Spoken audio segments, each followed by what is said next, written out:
A warm welcome, everyone. Today, we are going to learn about the second chapter that's on water. Water is essential to life and civilization. The proper management of water for domestic and economic purposes is a basic aspect of social management and government, as quoted by Indira Gandhi. Access to water is basic human rights, but there is an evident disparity in the provision and access for the vital resource, mainly on the marginalized women and children.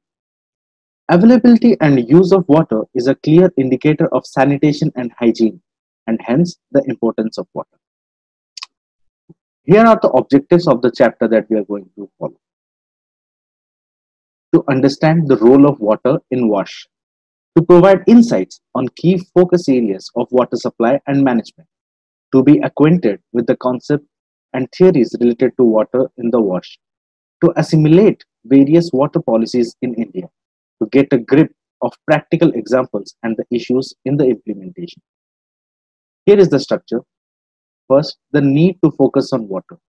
Then, the initiatives, government programs, schemes, government programs and schemes. Then, the current scenario.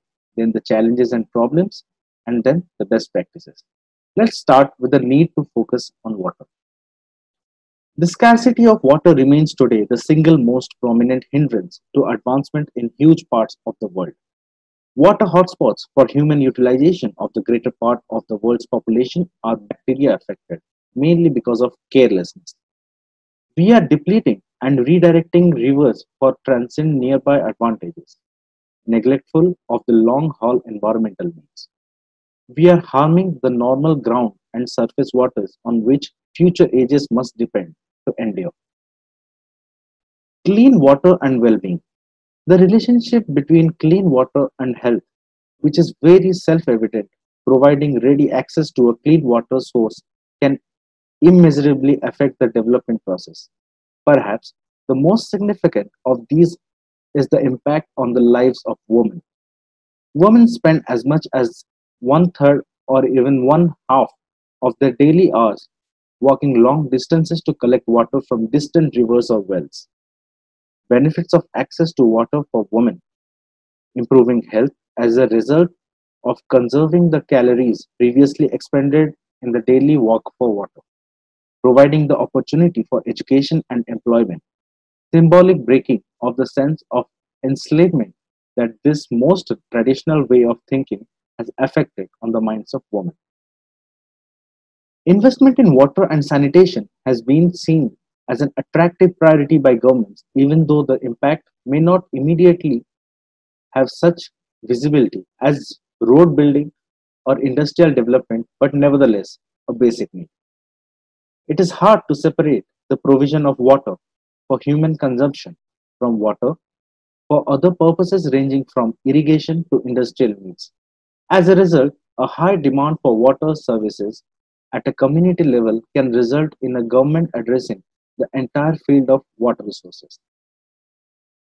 The shaping of national programs concentrate on the need to give drinking water to their populaces under the boost of the UN program did in numerous cases have the useful reaction of compelling governments to address the whole field of water assets. The extent of the assignment in India is huge.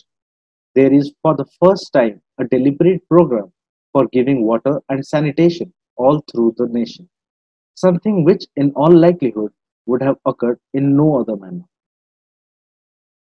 Here are the focus areas. Community participation.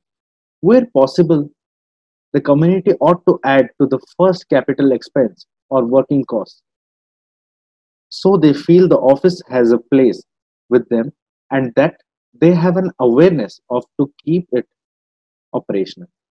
The best village level undertakings have unmistakably been those in which the possible result has been local sustainability, where sufficient expertise was created among the consumers to take care of all by the most major repairs, where a system of payment for services has instituted to allow sufficient income to be generated within the community to pay for routine maintenance and service. The outcome is that the administration can be kept up for all intents and purposes inconclusively without depending on government or other outside organizations. Women and water.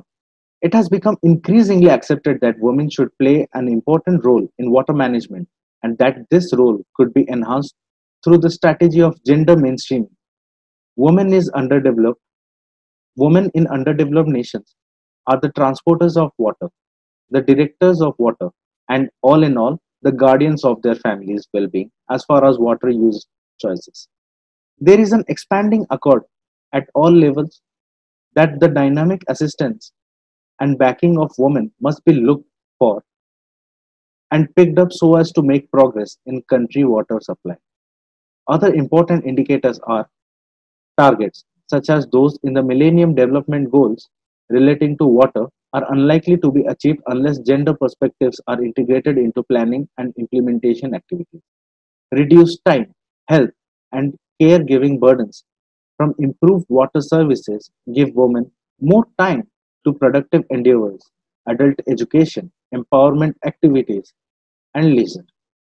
Convenient access to water and sanitation facilities increase privacy and reduce risk to women and girls of sexual harassment or assault while gathering water.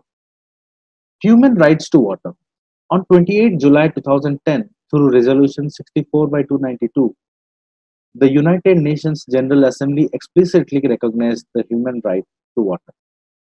Formally recognizing water as a human right and communicating the readiness to give substance and impact to this right might be a method for empowering the international community and governments to upgrade their endeavors to fulfill essential human needs and to meet the Millennium Development Goals.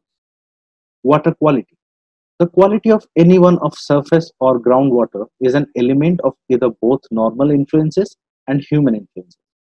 Declining water quality has turned into a worldwide issue of worry as human populations grow, industrial and farming exercises extend, and environmental change takes state to make significant adjustments to the hydrological cycle. Water scarcity. Water scarcity is both a natural and human made phenomenon. There is enough fresh water on the planet for 7 billion people, but it is distributed unevenly, and too much of it is wasted, polluted, and, and unsustainably managed.